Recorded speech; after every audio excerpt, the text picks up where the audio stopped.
What if the reason you're not getting ahead has nothing to do with how much you earn, and everything to do with 10 ordinary things almost nobody ever stops to think about? Almost half of the people in America earning over $100,000 a year live paycheck to paycheck. 48%. High income, nothing behind them. So it isn't about what comes in, it's about a handful of ordinary things. And the people who quietly end up ahead are simply doing more of them than everybody else. Number one, you know where your money actually goes. Not roughly. Not about $2,000 a month on living. Actually, this sounds too simple to matter. It's the single biggest divider on this entire list. Here's why. 62% of American consumers live paycheck to paycheck. 62. And when you ask those people where their money went, almost none of them can tell you. The money didn't vanish, it leaked. Think about your own month. There's the rent or the mortgage, and you know that number. There's the car payment, and you know that one too. Then there's everything else, and everything else is where the whole thing happens. $11 here, $6 there. A subscription you signed up for during a free trial in March. A delivery fee. A second delivery fee because you forgot something. None of those feel like decisions. That's the trap. A $400 purchase feels like a decision, so you think about it for a week. 40 separate $10 purchases feel like nothing at all, and they cost you the same money. Your brain prices things by how big each moment feels, not by what the total adds up to. And there is an entire industry built on that gap. Every subscription that auto-renews silently. Every app that stores your card so you never see the number. Every buy now, pay later button that splits $400 into 4 payments of $100. All of it is designed so the moment feels smaller than the money. Nobody is stealing from you. They're just making sure you never feel the size of it. So here's what actually works, and it comes in 2 parts. Only one of them is permanent. The first part you do once. For 30 days, 1 month, then it's over, you write down everything. Every coffee, every delivery fee, every $4. Not to budget it, not to feel guilty about it. Just to see it, because until you've seen it, you are guessing. And guessing is how 62% of people ended up in that statistic. And yes, it's annoying. Nobody wants to write down $4 for coffee, but you're doing it to find something out, not to turn into the kind of person who logs receipts for the rest of their life. What you get out of it is the one thing you can't get any other way. Not what you spend. You half know that already. Where it goes when you're not paying attention. People are always shocked by the same thing, by the way. It's never the big purchases. It's some category they'd have sworn was nothing. Then the second part, and this one you keep. Once a month, half an hour, you open the account and read the list. That's all. You already know your own patterns by then, so you're not analyzing anything. You're just checking that nothing new crept in while you weren't looking. That's the whole difference between people who know their numbers and people who don't. It isn't discipline. It's one honest month, and then half an hour a month after that. The first time you do it, you'll find something. A subscription you forgot about. An insurance renewal that quietly went up at some point. A category you'd have sworn was small sitting there at $400. It doesn't take discipline. It takes 30 minutes and the willingness to look at a number you've been avoiding. And I want to be specific about why people don't do it. Because just check your bank account is the kind of advice that sounds free and isn't. It isn't free. It costs something to look. Somewhere in the back of your head, there's a rough idea of how your money went last month. And that idea is comfortable. Vague but comfortable. Opening the statement replaces it with a fact, and the fact is usually worse. So people don't avoid the statement because they're lazy. They avoid it because they already suspect what's in it. Here's the thing, though. The number doesn't change based on whether you look at it. It's already true. The only thing you're protecting by not looking is the feeling, and the feeling is costing you the money. And it goes the same way every time. Somebody finally opens the account, finds 4 subscriptions they'd forgotten, cancels 3 of them in about 6 minutes. That's $400 and something a year back for 6 minutes of mild embarrassment. That trade is sitting there for almost everyone watching this. Most people will never take it. So that's the first one. Not budgeting, not discipline. Just knowing your own numbers. Not perfectly, but honestly. Number 2, you save on the day you get paid, not with what's left at the end. Almost everyone gets this backwards. The plan is, I'll spend the month carefully, and whatever survives, I'll save. Nothing ever survives. Not because you're weak, because that's not how spending works. Spending expands to fill whatever is in the account. If there's 400 left on the 28th, there's a reason to use it. There always is. Here's what that costs. Only 30% of Americans say they could pay a $1,000 emergency straight out of savings. 30%. That's not a country of reckless people. That's a country of people saving with whatever is left over. The fix is to flip the order. The money leaves the account on payday before anything else gets near it. Automatic transfer, same day, every time. And this is the part that sounds like a trick and isn't. You don't feel it. Because you don't budget against your salary. You budget against what you see in the account. If 200 disappears the morning you get paid, your month reshapes itself around what's left quietly without a single decision. That's the entire mechanism. You're not fighting yourself for 30 days. You're making one decision, once and then never making it again. And notice what this habit is not. It's not about the amount. $50 on payday beats $500 when things calm down because things don't calm down. There's always a month with a car repair, a wedding, a dentist. The amount is the smallest part of it. The order is everything. One more thing worth saying. The people who sell you things know this too. That's why the first payment in 30 days offer exists. It puts their claim on your money before you've made your own claim on it. You're either first in line for your own paycheck or you're last. Now, the obvious question, how much? And the honest answer is less than you think, and start below what feels serious. Most people fail at this by starting too big. They decide the number should be impressive, 20%, because someone said 20%. And it works for 2 months. Then a month comes along with a car repair and a birthday, and the transfer gets canceled. Not paused, canceled. Because pausing it would mean admitting they'll have to set it up again. Start at a number so small it's almost embarrassing. 50, 25, an amount you genuinely will not notice missing. The point of the first few months isn't the money. It's finding out that the month still works without it. Once you've proved that to yourself, you raise it. And here's the easiest moment to raise it, which is the next time you get a pay rise. You never had that money in your hands, so it never feels like a cut. That's how somebody who never had savings ends up with savings. Not by getting disciplined, by making the amount so small that discipline never had to show up at all. Number 2 then, not the amount, the order. Number 3, when your income goes up, your spending stays where it was, at least for a while. This is the one that catches the people who look successful. Remember that number from the intro? 48% of Americans earning over $100,000 a year live paycheck to paycheck. Almost half.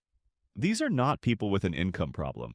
They're people whose life expanded exactly as fast as their paycheck did. Here's how it happens, and it never feels like a mistake in the moment. You get a raise, $400 more a month, and it's not like you go out and blow it. You just upgrade slightly. The apartment with the second bathroom, the car with the newer badge, and the payment that comes with it. The gym instead of running outside. Each one feels earned because it is. 6 months later, the 400 is gone, and here's the cruel part. You don't feel richer than before. You just have a higher floor. That's what makes it different from ordinary spending. A vacation ends. A subscription upgrade doesn't. A bigger apartment doesn't. You didn't spend the raise, you committed it, and it works one way only. Going up is easy and invisible. Going back down is a defeat you have to explain to yourself, and sometimes to other people. So here's the move, and it looks almost stupid from the outside. You get the raise, and you wait. 60 days, 90, living on exactly what you lived on the month before. That's not asceticism. It's just letting the new money sit there without a job for a while, so it doesn't quietly get assigned to a payment while you're not looking. And whatever you decide after those 90 days, part of it has already gone somewhere else by then. Into the payday transfer from number 2. The lifestyle gets what's left. That's the difference between a raise that changes your life and a raise that just changes your bills. Ask yourself the honest version of the question, the last time your income went up, do you have anything to show for it, or did it just disappear into a slightly better version of the same month? Here's a picture that makes this concrete. 2 people start the same job on the same day, same salary. 5 years later, they're both earning about 40% more than they started on. Same city, same rent to begin with, same everything.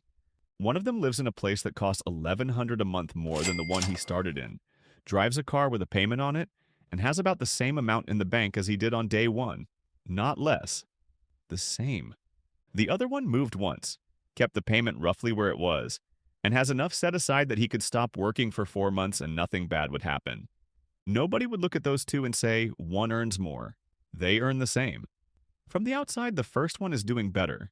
His life looks like it went somewhere. The difference is that one of them let the money find its own uses, and the other decided in advance where it would go. And the raise you get next year is where this happens again, which is the only reason it's worth thinking about now while it's still coming. That's 3. Number 4. You have money set aside for nothing in particular, and you don't touch it.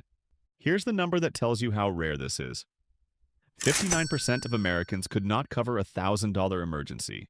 Almost 1 in 4 has nothing set aside at all. And when the $1,000 shows up anyway, because it always does, 43% say they'd borrow it. A quarter of them on a credit card. That's the whole thing right there. The emergency isn't what costs you. The emergency costs $1,000. Borrowing the $1,000 is what costs you for the next 2 years. Think about what actually happens. The transmission goes. That's not a disaster, it's a Tuesday. If you have the money, it's an annoying weekend and a receipt. If you don't, that same Tuesday turns into a balance at 22% that follows you into next summer. Same event, same price. Completely different life. And notice how the cushion works, because most people get this part wrong. It isn't an investment. It's not supposed to grow. It's not supposed to do anything clever. Its only job is to sit there and be boring. That's why people struggle with it, by the way. Money that just sits feels like money doing nothing, and doing nothing feels like a mistake. So it gets temporarily moved somewhere better, into a purchase, into the thing you were going to buy anyway, and then the transmission goes. The way around it is to treat this money like it belongs to somebody else. It has a name, it has a place, and it doesn't get borrowed from, because there's a good deal on a sofa. How much? Honestly, less than the internet tells you. The gap between 0 and 1,000 is the biggest jump you will ever make in your financial life. Everything past that is refinement. 0 to 1,000 changes what a broken car means. 1,000 to 3,000 changes what losing a job means for a couple of weeks. Nobody talks about it that way because build an emergency fund is boring advice and everyone's heard it. So hear it differently. You're not saving for an emergency. You're buying the right to have a bad week without paying interest on it for 2 years. One more thing, because this is where people quietly sabotage themselves. Keep it somewhere slightly inconvenient, not in the account your card pulls from. A different account, ideally at a different bank, where getting the money takes a day or two. That delay is the entire feature, not to stop you using it in a real emergency. A day is nothing when the car is already at the garage. It's to stop you using it at 9 in the evening, on your phone, on something that felt urgent for about 11 minutes. And the second thing, when you do spend it, and you will, that's what it's for, the habit isn't never touch it. The habit is that refilling it becomes the next thing that happens. Same automatic transfer, pointed back at the cushion until it's whole again. People think this one's about restraint. It isn't. It's about having something underneath you that catches the fall, so a bad month stays a bad month instead of turning into 2 bad years. That's 4. Money sitting somewhere you know about, doing nothing on purpose. Number 5. When the credit card statement comes, you pay all of it. Not the minimum, not most of it this month. All of it. 45% of American cardholders carried a balance for at least a month in the past year. And the average rate on cards that are actually charging interest is 22.15%. Sit with that number for a second. 22%. There is no investment on earth you'd count on for 22% a year, but there's a debt that charges it, and almost half the country is holding one. Here's what makes credit cards different from every other debt you'll ever have. A car loan has an end, a mortgage has an end, there's a final payment on a calendar somewhere, and you can see it. A credit card balance has no end built into it. It's designed to be permanent, and the minimum payment is the tool that makes it permanent. That's the part people miss. The minimum payment isn't the card company being flexible with you, it's a product. It's the smallest number they can put on the page that keeps you paying and keeps you from panicking. And it works. Pay the minimum on a balance at 22%, and you can be there for years, on a purchase you've long forgotten making. And this isn't about never using a card. Plenty of people put everything on one. Groceries, gas, flights. The difference is that the card never functions as a loan. It's a way to pay, and then it's paid, and the month closes clean. The moment it stops being a way to pay and starts being a way to afford, that's the line. And here's the honest part. because I'm not going to pretend this is simple. If you're already carrying a balance, just pay it off is useless advice. That's not information you're missing. So the only thing worth saying is this. Every dollar of that balance is costing you about 22 cents a year. Quietly, whether you think about it or not. There is no investment you could make with that dollar that beats simply not owing it. That's why paying it down isn't a punishment. It's the best guaranteed return available to a normal person. Let me put an actual number on it, because percentages are slippery. Say you're carrying $5,000. That's not an extreme figure. Plenty of people are carrying more and would describe themselves as doing fine. At 22%, that balance costs you roughly $1,100 a year. Not paid off, just held. $1,100 is a vacation. It's 3 months of groceries for one person, and it buys you absolutely nothing because it isn't paying down the $5,000, it's the rent on the $5,000. Now flip it. If you found a way to earn an extra $1,100 a year, you'd be pleased with yourself. That's a side job. That's real effort. Clearing that balance is the same $1,100, except it's guaranteed and it's tax-free and it arrives every year afterwards. That's the part that's hard to feel. Debt paid off doesn't look like anything. No number goes up. There's no account you can open and admire. It's invisible. And by now, you might be noticing that almost everything on this list is. That's 5. Number 6. When you buy a car, you look at the price, not just the payment. Sounds obvious. Look at what's actually happening. The average loan on a new car is now 70.4 months. That's just under 6 years. The average monthly payment on a new car hit $777, a record, and nearly 1 in 4 buyers now signs up for 84 months or longer. 7 years. Say that out loud. 7 years for a car. Now, nobody walks into a dealership planning to be in debt for 7 years. Here's how it actually goes. You say what you can afford per month. Say $500, and the person across the desk doesn't tell you no. They never tell you no. They just stretch the term until the number fits. 60 months doesn't work? 72 does. Still tight? 84. And you drive away thinking you stayed inside your budget. You did, on the monthly line. On the total, you just agreed to thousands more in interest for a car that's older every single one of those months. This is the trap of the whole industry in one sentence. They're not selling you a car. They're selling you a payment. And the payment is a brilliant thing to sell because it hides 2 questions at once. What does this actually cost? And how long am I tied to it? Then comes the second half, which nobody mentions on the lot. Somewhere in year 3, you'll want out. New job, new city, a kid, the car's just tired, and you'll find you owe more on it than it's worth. So you roll what's left into the next loan. Now you're financing 2 cars and driving 1. That's how a person ends up with a car payment permanently. Not from one bad decision. From one stretched term 3 years ago. What actually protects you is boring. Ask what the car costs in total. Keep the term short even when the monthly hurts more. And drive it well past the last payment. Because the cheapest car anybody ever owns is the one that's already paid for. And I want to be fair here because this is the point where people get defensive, and they're not entirely wrong to. Most people genuinely need a car. Not as a status object, yet to get to work. In most of America, there's no version of the month that works without one. So just don't finance a car is advice from someone who's never lived where the nearest job is 11 miles away. So the habit isn't buy a car in cash. Almost nobody does that, and pretending otherwise is how financial advice loses people. The habit is narrower and much more doable.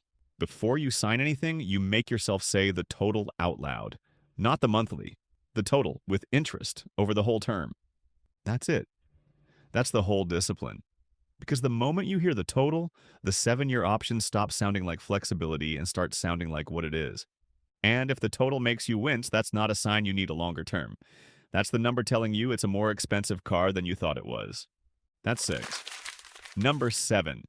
If your employer matches your retirement contributions, you take all of it. About 1 in 4 workers doesn't. They contribute something, just not enough to trigger the full match. On average, that leaves $1,336 a year sitting on the table. Not lost to fees, not lost to a bad market. Just not picked up. Let me be precise about what a match is because the word makes it sound smaller than it is. Your employer says, for every dollar you put in, up to some limit, we put in $1 too. That's not a return. That's not a good deal. That is 100%. Instantly before the money has done anything at all. There is nothing else in your financial life that does this. Not stocks, not property, not a business. Nothing gives you back the whole amount the second you hand it over. And people leave it. Every year. Not out of stupidity, and this is worth saying clearly. They leave it because the paperwork happened on day one of a new job, in a stack with the health forms, when they had no idea what any of it meant. A number got typed into a box, usually the default, and nobody ever went back to it. 3 years pass, then 5. The box still says 3%, and the match tops out at 6. So the habit here isn't discipline. It's a single afternoon. Find out what the match actually is and set your contribution to at least reach it. You'll never think about it again, and it's the highest return 30 minutes available to a person with a normal job. One more thing worth knowing.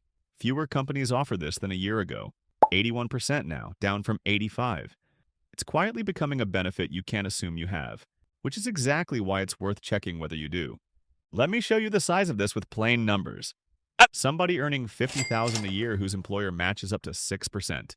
If they're contributing 3%, they're putting in $1,500, and the company adds $1,500. Fine. If they move it to 6, they put in $3,000, and the company puts in $3,000. They increased their own contribution by $1,500 a year and received an extra $1,500 for doing it. There is no other transaction in their life where that happens. And yes, the extra $1,500 comes out of their take-home pay, and that's a real thing to feel, especially if money's tight. I'm not going to pretend it's painless. But notice what it isn't. It isn't spent. It's still theirs. The only thing that changed is which side of the wall it sits on. And this one sits differently from everything else here. Everywhere else we've been talking about not losing money. This is the one place where somebody is actively holding money out towards you. And a quarter of people don't take all of it. That's 7. Number 8. You don't split things into 4 payments. Remember the button from number 1? The one that turns $400 into 4 payments of $100? Here's what's happened to the people who use it. 47% of them paid late in the past year. And watch the direction that number's moving. 34% in 2024. 41 in 2025. 47 now. 19% of American adults are carrying an unpaid installment balance right now. And more of it is going on groceries, rent, and bills, not sneakers. That's the part that should make you sit up. This stopped being about wanting things you can't afford. It's now about affording things you already needed.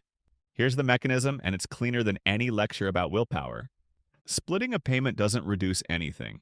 The $400 is still $400.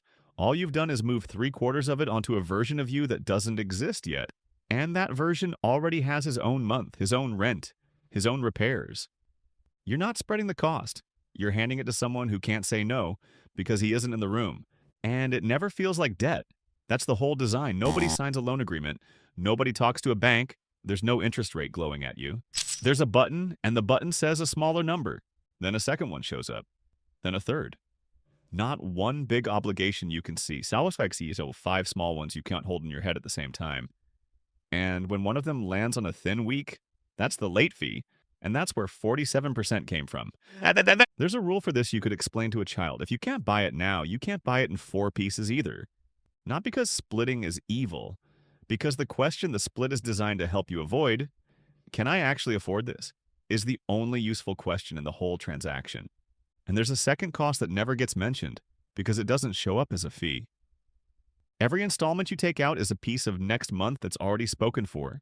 Take 4 of them across a few weeks, and you've quietly pre-sold most of a paycheck you haven't earned yet. Then something happens. It always does. The car, the dentist, the flight you have to take, and you go looking for room in the month, and the room is gone. Not to anything you'd remember buying. To 4 small payments you agreed to when the month still looked empty. That's what borrowing from future you actually means. Not interest, not fees. It's that the version of you standing in that month has fewer choices, and he never got a vote. There's a simple test if you're not sure whether this applies to you. Can you say right now, without checking your phone, how many installment payments are due in the next 30 days and what they add up to? If the answer's no, that isn't a memory problem. That's the product working exactly as designed. That's 8. Number 9. When the market falls, you do nothing. Morningstar looked at 10 years of fund investors, 2015 through 2024. The funds themselves returned 8.2% a year. The people in those funds got 7.0. Same funds, same decade, 1.2 percentage points a year gone. That gap isn't fees and it isn't bad luck. It's timing. When people put money in and when they pulled it out. Over the whole period, it worked out to roughly 15% of the gains. I'll be straight with you. Some researchers argue the effect is smaller than that headline suggests, but the direction isn't really disputed. Moving costs money, and here's the detail I find most telling. In the calmest funds, the gap was 0.8. In the most volatile ones, 1.8. The more dramatic the ride, the more the passengers hurt themselves. Because the drop isn't the problem, the drop is normal, it's priced in, it happens on a schedule nobody publishes. The problem is what a drop does to you. Watching a number fall feels like standing still while something bad happens to you, and humans are very bad at standing still.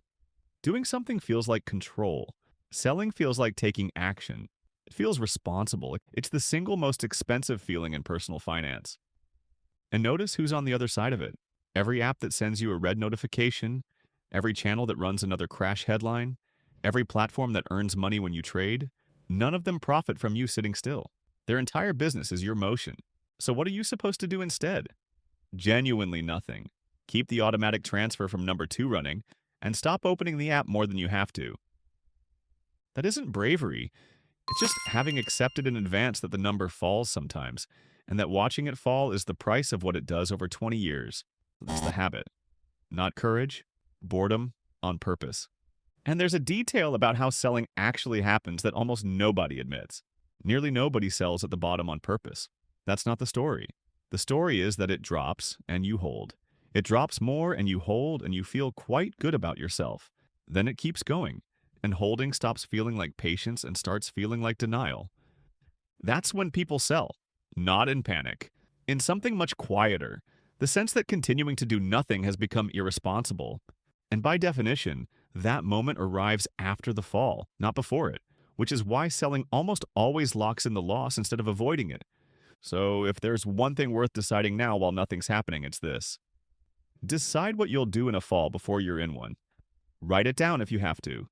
Because in the moment, you will not be the same person. You'll be someone watching a number go down, and that person is not a good decision maker. It isn't about having nerves of steel. It's about making the decision at a time when nerves aren't involved. That's 9. Number 10, the last one. And it's the one everything else runs into. Go back to where we started. 48% of people earning over $100,000 a year live paycheck to paycheck. Now ask the obvious question, where did it go? It didn't vanish, it's parked outside, it's on their wrist, it's in the square footage they don't use and the payment on the badge on the hood. Almost none of it was bought for them, it was bought to be seen. And here's the uncomfortable arithmetic. Looking wealthy and being wealthy are not just different, they pull in opposite directions out of the same account. Every dollar spent on the appearance is a dollar that isn't behind you. The people most convincing at looking rich are very often the furthest from it. You already know this in the other direction too. Think of the person you know who genuinely has money. Odds are you found out by accident. Now this isn't about being cheap. It's not a rule against nice things. Buy the nice thing, if you'd still want it on an island with nobody watching. That's the only test that matters here. Not, can I afford it? Not, do I deserve it? Would I still want this if nobody ever saw it? Half the things people finance fail that test instantly. And they're the same half that keep somebody with a 6-figure income one bad month away from a credit card. Here's the part I actually want you to take away. Every one of the 9 habits before this one is invisible. Nobody can see your emergency fund. Nobody can see that your card gets paid in full, or that your raise didn't turn into a payment, or that you left the market alone in March. None of it shows. That's exactly why almost nobody does it. The rewards for looking rich arrive today in the form of other people's faces. The rewards for being rich arrive in 10 years and nobody claps. You're choosing which one you're paid in. And here's the strangest part of it, the bit that should really end this. The audience you're spending for isn't watching. And think about the last 5 things you noticed other people owning. Can you name them? Probably not. And they can't name yours either. Everyone in this game is performing for a crowd that is entirely busy performing back. It isn't even that people are shallow. It's that nobody has that much attention to spare. Your neighbor clocked your new car for about 4 seconds and then went back to worrying about his own. 4 seconds. 60 months of payments. That's the trade, stated plainly. And once you've seen it stated plainly, it gets very hard to unsee, which is why this one tends to change behavior more than the other 9 put together. You don't have to become somebody who owns nothing nice. You just have to stop paying a monthly fee for 4 seconds of somebody else's attention. And that's 10. So that's the 10. Some of them you were already doing before you clicked on this. Probably 1 or 2, and probably without ever thinking of them as anything in particular. Now, think about the ones you weren't, and don't go after all of them. That's the mistake. Somebody watches a video like this, decides to fix their entire financial life on a Sunday afternoon, and by Thursday, everything's back exactly where it was. Take one. The easiest one. The one you heard and thought, yeah, I could actually do that this week. Because look at what none of these 10 need. Not one of them needs a raise, not one needs talent or luck or good year. Every single one is a decision you make once and then stop having to make. That's really all this is. Money built by an ordinary person on an ordinary salary was never a moment. It's a few boring decisions stacked up and then left alone for a very long time. You don't need all 10 today. Just go and put down the first brick. And if this was useful, subscribe. There's more of it coming.